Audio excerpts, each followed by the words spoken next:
नमस्कार दोस्तों। आज के इस वीडियो में हम अध्ययन करने वाले हैं अलंकार के बहुविकल्पीय प्रश्नों का। ऐसे 50 प्रश्न जो लगभग सभी प्रतियोगी परीक्षाओं में पूछे जाते हैं और ऐसे ही अगले 50 प्रश्न लेकर मैं फिर आऊँगा बहुत जल्द। तब तक आप इंतज़ार कीजिए और हाँ, यदि आपने चैनल सब्सक्राइब नहीं किया है तो सब्सक्राइब ज़रूर कर लीजिए। वीडियो अच्छा लगे तो इसको शेयर ज़रूर कीजिएगा, लाइक ज़रूर कीजिएगा और अपने सुझाव भी मुझे कमेंट बॉक्स में ज़रूर दीजिएगा। चलिए तो आज का अध्ययन शुरू करते हैं। पहला प्रश्न है, चुपचाप खड़ी थी, वृक्षपात, सुनती जैसे कुछ निजी बात। इन पंक्तियों में कौन-सा अलंकार है? बस आपको ये ध्यान रखना है कि ये जो पंक्तियाँ हैं, इनमें कौन-सा अलंकार है। तो मित्रों यहाँ 4 ऑप्शन दिए गए हैं, उत्प्रेक्षा, रूपक, अतिशयोक्ति और अनुप्रास।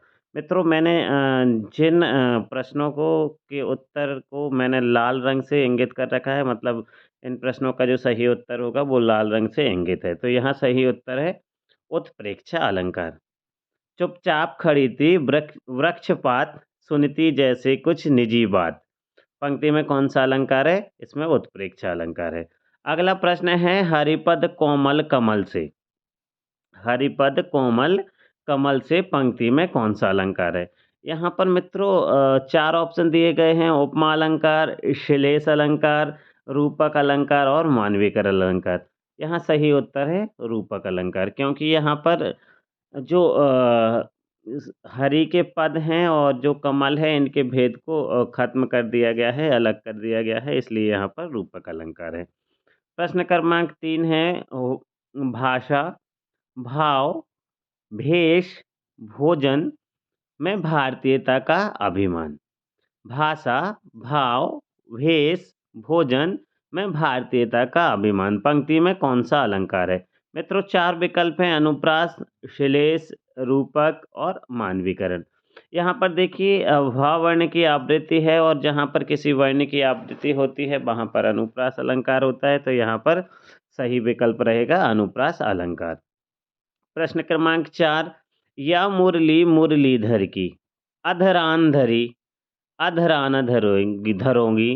पंक्ति में कौन-सा अलंकार है? तो यहाँ पर सही उत्तर आएगा मित्रों यमक अलंकार। अगला है, उस काल मारे क्रोध के तनु काँपने उसका लगा। उस काल मारे क्रोध के तनु काँपने उसका लगा। इस पंक्ति में मानो हवा के जोर से सोता हुआ सागर जगा।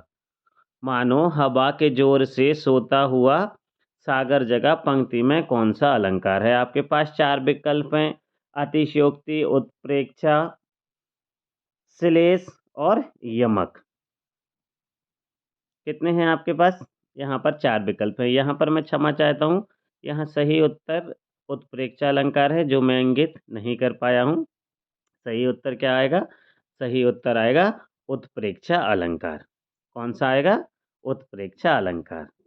अगला है, सोहत ओढ़े पीतपट, सोहत ओढ़े पीतपट, श्याम सलोने गात, मनहु नीलमणि शैल पर आतप पर्यो प्रताप। मनहु नीलमणि शैल पर आतप पर्यो प्रभात। पंक्ति में कौन-सा अलंकार है? यमक अलंकार, उत्प्रेक्षा अलंकार, श्लेष अलंकार या इनमें से कोई नहीं। तो यहाँ सही उत्तर है उत्प्रेक्षा अलंकार।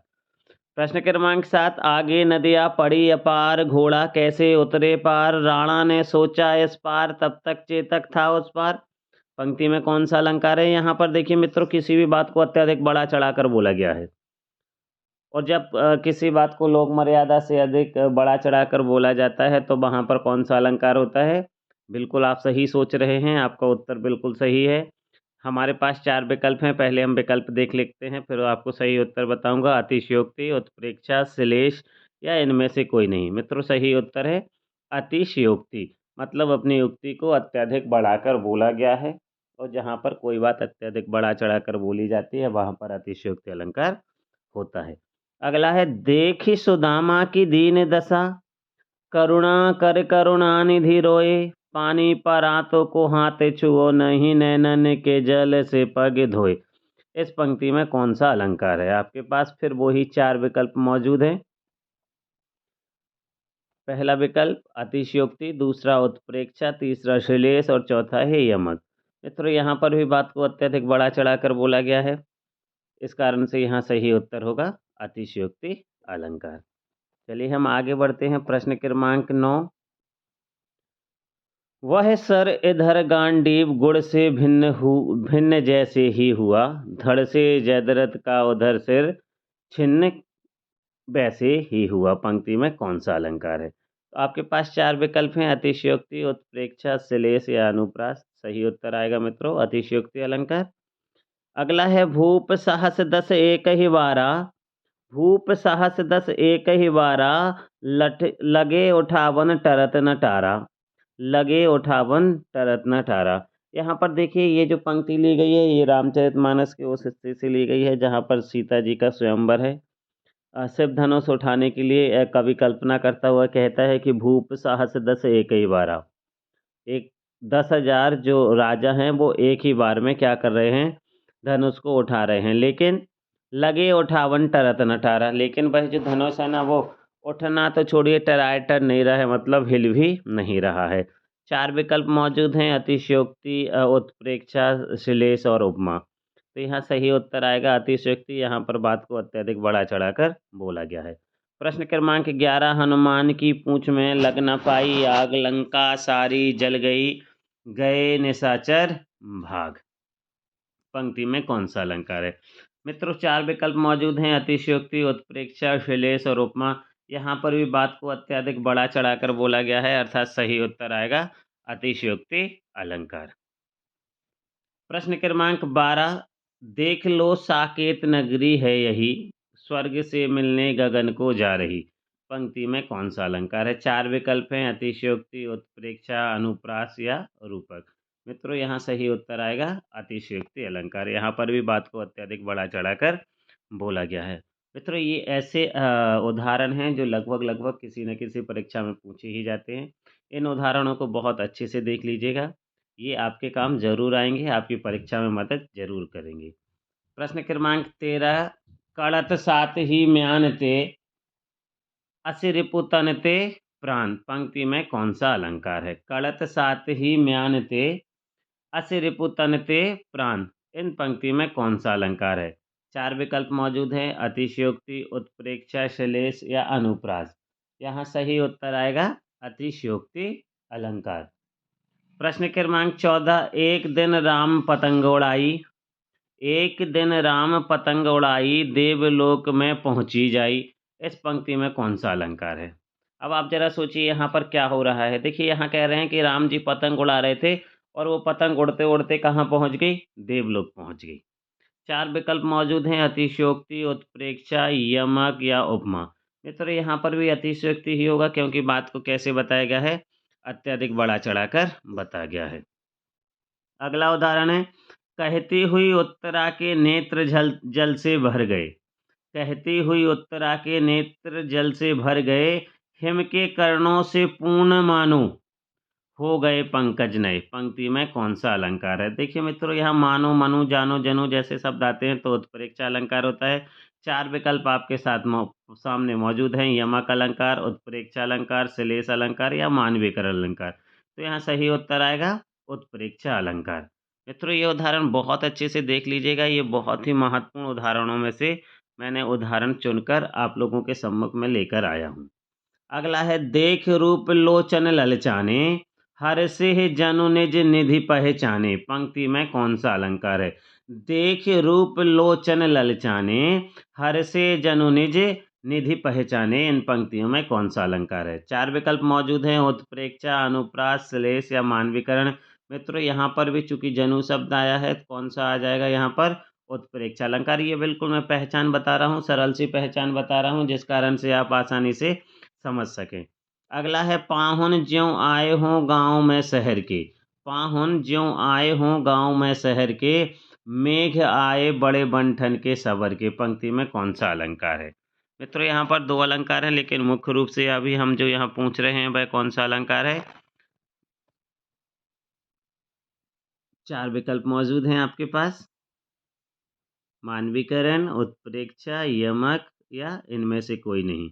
तो देखिए मित्रों, यदि हम मेघों के बंठन के आने की बात बोलेंगे, ठीक है, तो यहाँ पर मानवीकरण अलंकार हो जाएगा, ये वाला आप देख सकते हैं। और पाहुन ज्यों आए हों गाँव में शहर के, यदि इस पंक्ति को लेंगे तो उत्प्रेक्षा अलंकार हो जाएगा। इन 2 पंक्तियों में 2 अलंकार हैं जो मैंने आपको बता दिए हैं। हम आगे बढ़ते हैं। प्रश्न क्रमांक 18, सिर फट गया उसका वहीं, मानो अरुण रंग का घड़ा, पंक्ति में कौन सा अलंकार है? आपके पास 4 ऑप्शन है, उत्प्रेक्षा, अनुप्रास, श्लेष और इनमें से कोई नहीं। चूंकि मानो शब्द आया है मित्रों, इसलिए यहाँ क्या होगा? उत्प्रेक्षा अलंकार होगा। अगला है, धाये धाम सब त्यागी, मन हो रंक निधि लूटन लागी। क्या है? धाये धाम काम सब त्यागी, मन हो रंक निधि लूटन लागी, पंक्ति में कौन सा अलंकार है? उत्प्रेक्षा अलंकार, मानवीकरण अलंकार, रूपक अलंकार या यमक अलंकार? मित्रों, यहाँ सही उत्तर होगा उत्प्रेक्षा अलंकार। अगला है, मानवीकरण अलंकार है, मतलब आपको जो ये नीचे पंक्ति दी गई हैं इनमें से किस पंक्ति में मानवीकरण अलंकार है या मानवीकरण अलंकार का उदाहरण कौन सा है? 4 विकल्प मौजूद हैं।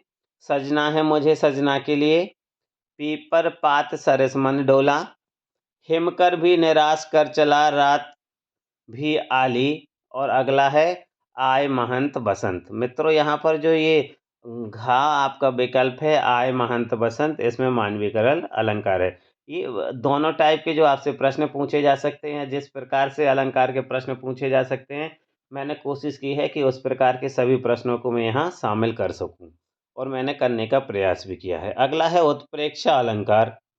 अब आपको बताना है कि उत्प्रेक्षा अलंकार कौन सी पंक्ति में है। ठीक है, मैं तो चंद्र खिलौना ले हूँ। यहाँ पर कृष्ण मैया यशोदा से जिद कर रहे हैं और कह रहे हैं मैं तो चंद्र खिलौना ले हूँ। इसमें उत्प्रेक्षा अलंकार है क्या? अगला है, मुख मानो चंद्र है। अगला है, काली घटा का घमंड घटा। और अगला है, रघुपति राघव और राजा राम। अब आपको बताना है कि इसमें से उत्प्रेक्षा अलंकार किसमें है। तो मित्रों, यहाँ सही उत्तर आएगा मुख मानो चंद्र है, जो ये पंक्ति है इसमें उत्प्रेक्षा अलंकार है। प्रश्न क्रमांक 22 जो है उसका उत्तर आपको बताना है। श्लेष अलंकार किस अलंकार के भेद हैं, मतलब किसके के अंतर्गत आते हैं? शब्द अलंकार, अर्थ अलंकार, उभय अलंकार या सभी? तो मित्रों, यहाँ सही उत्तर है शब्द अलंकार। फिर अलंकार का शाब्दिक अर्थ क्या होता है? मित्रों, ये प्रश्न भी आ सकता है, अलंकार का शाब्दिक अर्थ क्या होता है? आभूषण, खुशी, आनंद, रस। तो यहाँ सही उत्तर आएगा आभूषण। अगला है, काव्य का सौंदर्य बढ़ाने वाले तत्व क्या कहलाते हैं? काव्य का सौंदर्य बढ़ाने वाले तत्व क्या कहलाते हैं? समास, विशेषण, अलंकार या रस? तो मित्रों, यहाँ सही उत्तर आएगा अलंकार। काव्य की शोभा बढ़ाने वाले तत्वों को क्या कहा जाता है? काव्य की शोभा बढ़ाने वाले तत्वों को ही अलंकार कहा जाता है। प्रश्न क्रमांक 25, प्रकृति का अनुराग अंचल हिल रहा है, पंक्ति में कौन सा अलंकार है? रूपक, उपमा, अनुप्रास या श्लेष? तो मित्रों, यहाँ सही उत्तर आएगा, इसमें रूपक अलंकार है। अगला है, सजना है मुझे सजना के लिए, पंक्ति में कौन सा अलंकार है? सजना है मुझे सजना के लिए, पंक्ति में कौन सा अलंकार है? आपके पास 4 विकल्प मौजूद हैं, उपमा अलंकार, यमक अलंकार, श्लेष अलंकार या मानविकर अलंकार। तो मित्रों, यहाँ सही उत्तर आएगा यमक अलंकार। यमक अलंकार मतलब जहाँ पर कोई शब्द एक से अधिक बार आता है और उसके अर्थ भी अलग अलग होते हैं, भिन्न भिन्न होते हैं। तो यहाँ सजना शब्द 2 बार आया है और दोनों बार इसके अर्थ भी अलग अलग हैं। अब हम आगे बढ़ते हैं। प्रश्न क्रमांक 27, काली घटा का घमंड घटा। काली घटा का घमंड घटा, पंक्ति में कौन सा अलंकार है? 4 विकल्प मौजूद हैं आपके पास, उपमा, यमक, श्लेष या मानवीकरण। तो मित्रों, यहाँ सही उत्तर आएगा यमक अलंकार। फिर वही कोई शब्द एक से अधिक बार आया है, अर्थ अलग अलग हैं। यहाँ घटा शब्द 2 बार आया है और दोनों बार इसके अर्थ अलग अलग हैं। एक बार घटा का अर्थ है बादल और दूसरी बार घटा का मतलब है कम होना। फिर है, जेते तुम तारे, जेते तुम तारे, तेते न नभ में तारे, पंक्ति में कौन सा अलंकार है? जेते तुम तारे। देखिए, अब आपके पास 4 विकल्प मौजूद हैं, उपमा, यमक, श्लेष या मानवीकरण। मित्रों, यहाँ पर वो ही स्थिति है, कोई शब्द एक से अधिक बार आया है और अर्थ भी अलग अलग है। यहाँ तारे शब्द 2 बार आया है और दोनों बार इसके अर्थ अलग अलग हैं, अर्थात यहाँ पर क्या होगा, यहाँ पर भी यमक अलंकार होगा। प्रश्न क्रमांक 29, कुंद इंदु समदेह पंक्ति में कौन सा अलंकार है?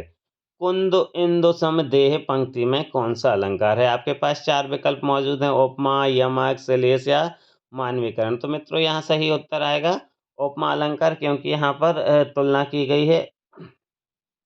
अगला प्रश्न है आपका, ले चला साथ में तुझको कनक, ज्यों भिखारी लेकर स्वर्ण पंक्ति में कौन सा अलंकार है? ले चला साथ में तुझे कनक ज्यों भिक्षुक लेकर स्वर्ण। यहाँ पर आपके पास 4 विकल्प मौजूद हैं, उत्प्रेक्षा, रूपक, यमक और अनुप्रास। तो मित्रों यहाँ सही उत्तर आएगा उत्प्रेक्षा अलंकार है। यहाँ पर हम आगे बढ़ते हैं। प्रश्न क्रमांक 31, जटिल तानों के जंगल में पंक्ति में कौन सा अलंकार है? ये आपका कक्षा 10वीं में दिया हुआ है, जो संगतकार कविता है उसमें दिया गया है। जटिल तानों के जंगल में पंक्ति में कौन सा अलंकार है? आपके पास 4 विकल्प मौजूद हैं, रूपक, उपमा, अतिशयोक्ति या अनुप्रास। तो मित्रों यहाँ सही उत्तर आएगा इन पंक्ति में रूपक अलंकार है। अगला है, तरनी तनुजा तट तमाल तरु बहु छाए, तरनी तनुजा तट तमाल तरुवर बहु छाए पंक्ति में कौन सा अलंकार है? यमक अलंकार, अनुप्रास अलंकार, उत्प्रेक्षा अलंकार या श्लेष अलंकार। तो मित्रों देखिए यहाँ पर फिर तावर्ण की आवृत्ति हुई है और तावर्ण की आवृत्ति के कारण यहाँ सही विकल्प आएगा अनुप्रास अलंकार।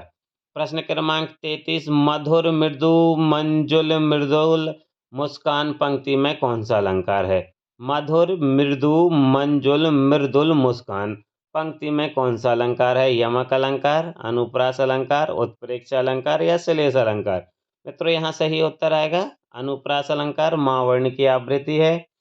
फिर प्रश्न क्रमांक 34, जैसे उसे याद दिलाता हो उसका बचपन पंक्ति में कौन सा अलंकार है? जैसे उसे याद दिलाता हो उसका बचपन, इस पंक्ति में कौन सा अलंकार है? संगतकार की ही ये पंक्ति है। उत्प्रेक्षा अलंकार, उपमा अलंकार, अतिशयोक्ति अलंकार और अनुप्रास अलंकार। मित्रों यहाँ सही उत्तर आएगा उत्प्रेक्षा अलंकार। हम आगे बढ़ते हैं प्रश्न क्रमांक 35 की तरफ। प्रश्न क्रमांक 35 कहता है, मजबूत शिलासी दृढ़ छाती पंक्ति में कौन सा अलंकार है? मजबूत शिलासी दृढ़ छाती पंक्ति में उपमेय शब्द कौन सा है? मैं क्षमा चाहता हूँ, अलंकार नहीं। सही प्रश्न क्या है कि जो ये शब्द है मजबूत शिलासी दृढ़ छाती, इस पंक्ति में उपमेय शब्द कौन सा है? देखिए उपमा अलंकार में दो चीज़ें होती हैं, एक आपका क्या आएगा, एक उपमेय आता है और दूसरा आता है उपमान। ठीक है, तो यहाँ पर आपसे ये पूछा गया है कि इसमें उपमेय शब्द कौन सा है? मजबूत, शिला, सी या दृढ़ छाती। तो मित्रों यहाँ सही उत्तर आएगा दृढ़ छाती।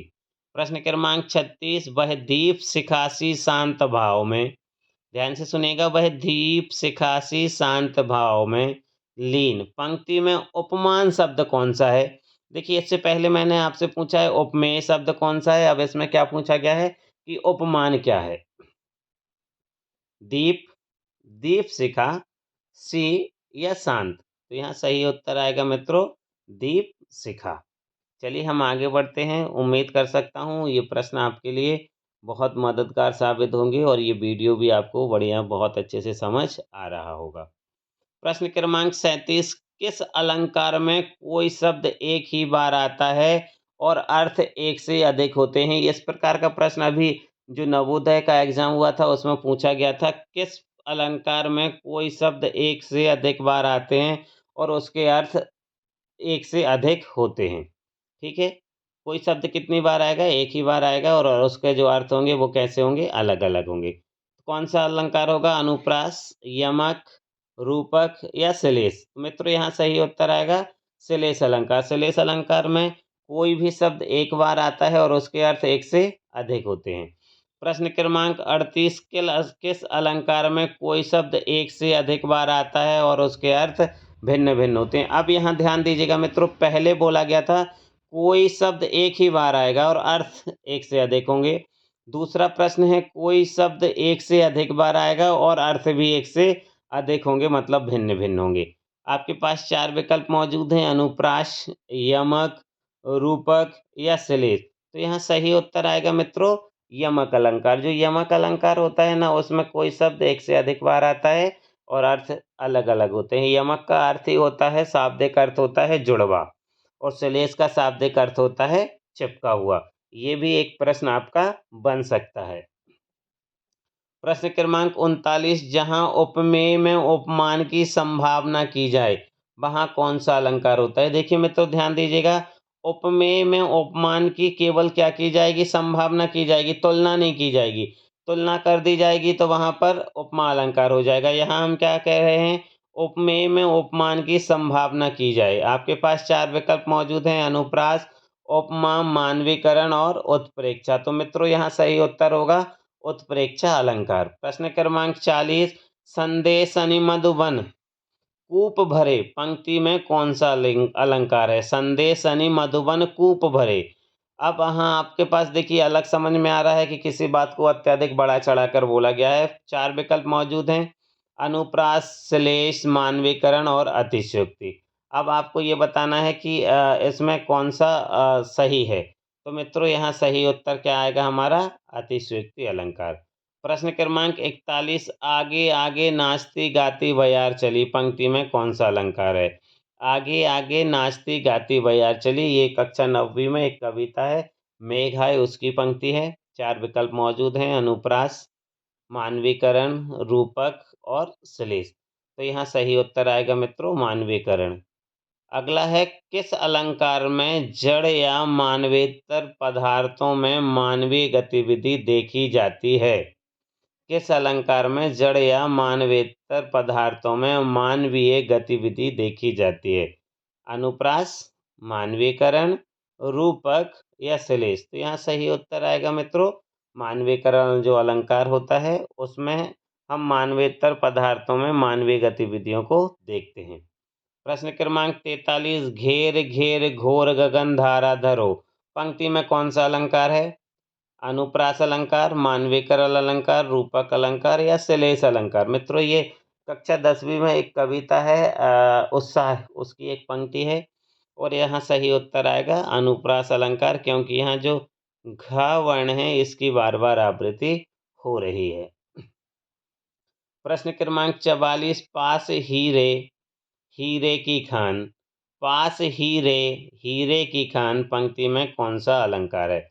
तो मित्रों यहाँ 4 विकल्प हैं, अनुप्रास, यमक, रूपक और आपका श्लेष अलंकार।